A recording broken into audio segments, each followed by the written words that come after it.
No flag, no call sign, no response. Just a $13 million question drifting silently across the Caribbean.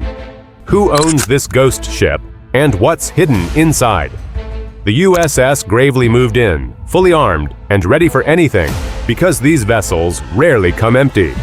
When the boarding team cut through the cabin doors, what they uncovered was not just a cartel payday.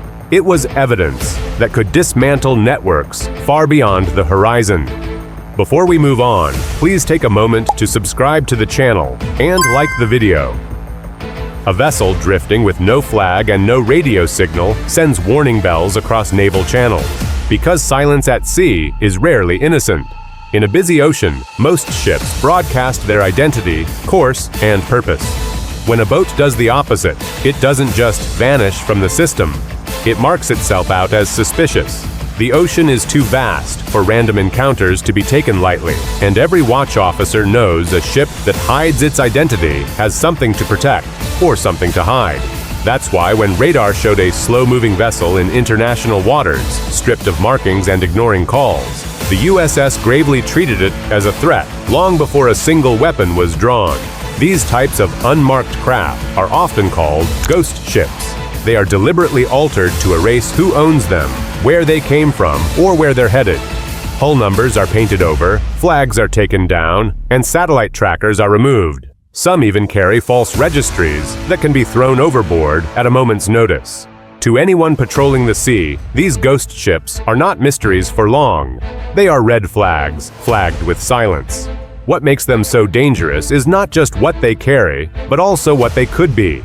They're unpredictable in ways that force a warship to prepare for anything from armed resistance to deadly smuggling.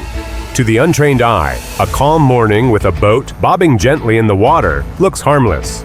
But sailors on the Gravely's bridge plot every movement with suspicion. A still boat could hold hidden crew waiting for an ambush. Its cargo deck could be wired with explosives, designed to detonate when approached. Below the floorboards, there could be compartments stacked with tons of cocaine or methamphetamine hidden inside. Each possibility carries its own risk. The placid silence of the vessel disguises the reality that the stakes climb higher with every passing minute. This is the risk curve facing crews in moments like this. The Gravely's officers had to assume the worst, even when the deck looked empty. Because history has shown the greatest caches of contraband don't announce themselves with gunfire.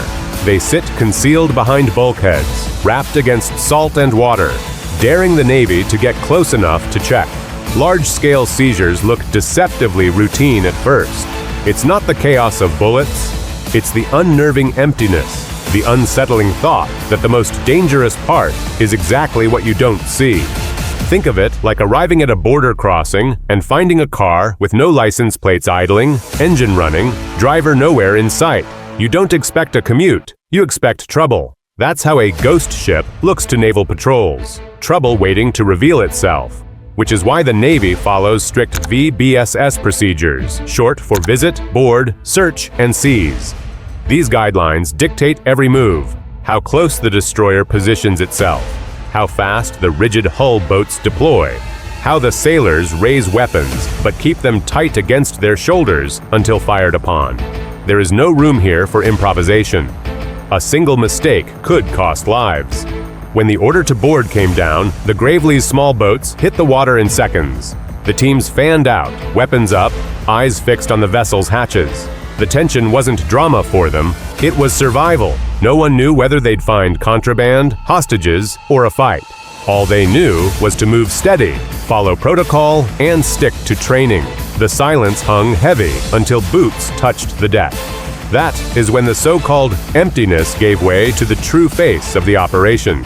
Beneath the abandoned appearance of that ghost ship lay bales of cocaine worth $13.65 million, wrapped, pressed, and hidden in tightly packed compartments, waiting to be moved across borders. What appeared to be a lifeless hull floating on open waters was in fact the perfect camouflage.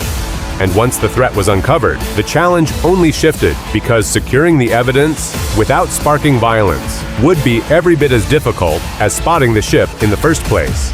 When the boarding team steps on deck, What they find or don't find can decide the entire outcome. Suspicion is not enough. Evidence is what turns a maritime intercept into a criminal case. And that is why the Navy follows a system known as VBSS: Visit, Board, Search, and Seize. It is the backbone of their work.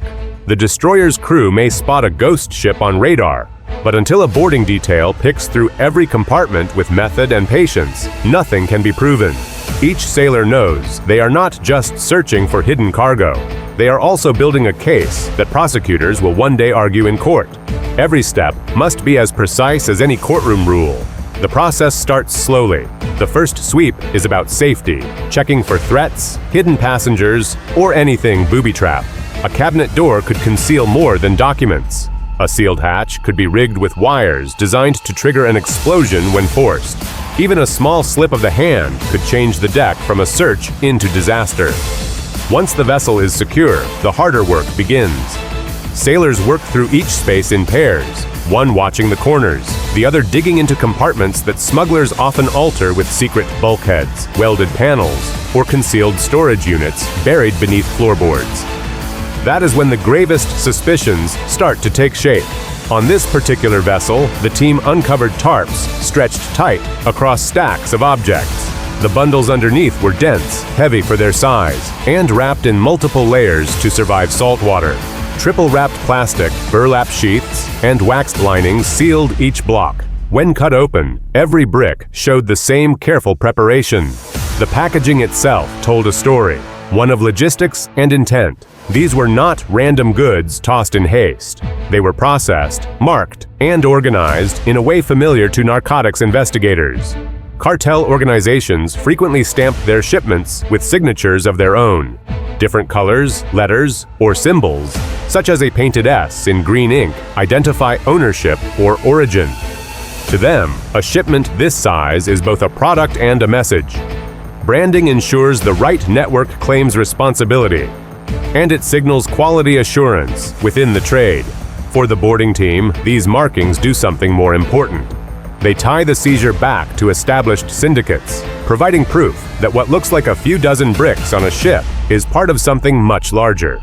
That kind of link matters when prosecutors later argue that syndicates, not random fishermen, orchestrated the run. Documenting the discovery is as critical as the discovery itself. Sailors pull out cameras and take dozens of photographs before a single bundle is lifted. Each bale is numbered, bagged, weighed, and logged with dates and times. Gloves and evidence bags are required not simply for safety, but to ensure no later claim of tampering can stand. The chain of custody that begins on that rocking deck must survive months, sometimes years, of legal scrutiny. Defense attorneys are quick to search for cracks. If just one bale lacks a tag, or one entry in the logbook is left blank, the entire operation could be challenged in court. With millions of dollars worth of narcotics involved, cartels can afford sharp lawyers who seize on technical errors as eagerly as prosecutors seize on evidence. One ghost ship, 19 bales, and over $13 million erased in hours. This wasn't just about interception. It was a calculated strike aimed directly at the lifeline of a cartel network. Every sealed block represented more than narcotics on its way north. It meant weapons not bought, bribes not paid, and routes forced to close under pressure. Seizures like this prove the fight is not a series of accidents, but sustained precision. Every operation echoes far beyond the sea where it happens. Each bale removed denies traffickers reach and reminds them nothing, no matter how silent, escapes attention.